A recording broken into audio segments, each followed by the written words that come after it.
malinis ko yung station. Prepare ako ng sakyan, i-TRRM mo. Pagka hindi pa tumigil ka, kahit na yung mga malalapit na, imakwait natin, kahit yung matatanda lang, kahit mga bata. Hanggang pag nakita mo na ka, may warning na, may pagpapaan ng tubig, lahat, sabay-sabay ako din natin. Pagka yung mga bata, saka yung mga sabay-sabay.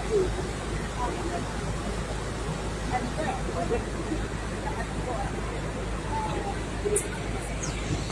hindi lang yung butas. Wala na kahapon.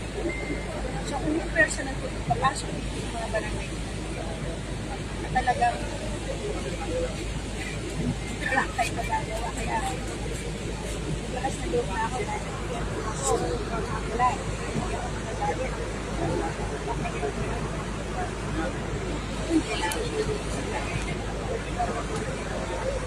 Sandang binibigay.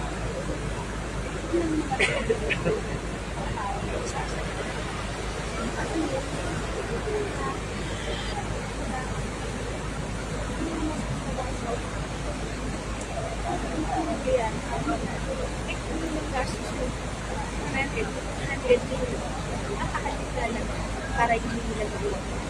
So for the meantime, sabi ko na, pwede bababa ka rin ng voters, tapos yung mga kabayan, nakaharap na ito. Nakaharap na ito. Baka naman, kasi kaya na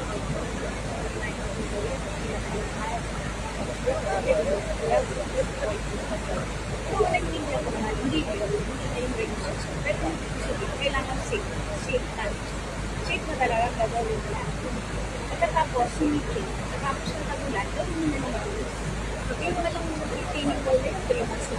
Gandali yun. Hindi ko naiintindihan. Bakit hindi pa nila sila? Kasi, hindi paligid na. Kailangan lagyan ng iwanan. Kasi yung doon yung tubig na pinapabati. Malaki. So, iniwan nila lang. Yun yan.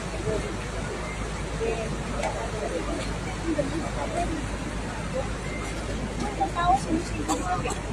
Hindi naman yung litasyon. Ang natin lang litasyon. Wala naman ang buhay na tao. Wala ko, F niya tayo. Si Moises. Hinahati mo yung ano eh. Maganda yung mga punta natin yung Saan ang hinahati? para makita natin yung bako. AJ, punta tayo dun sa bako. Pre-ready ko yung evacuation. Punta natin. Kasi doon eh. Parang yung evacuation center natin doon eh. Meron yung bako, meron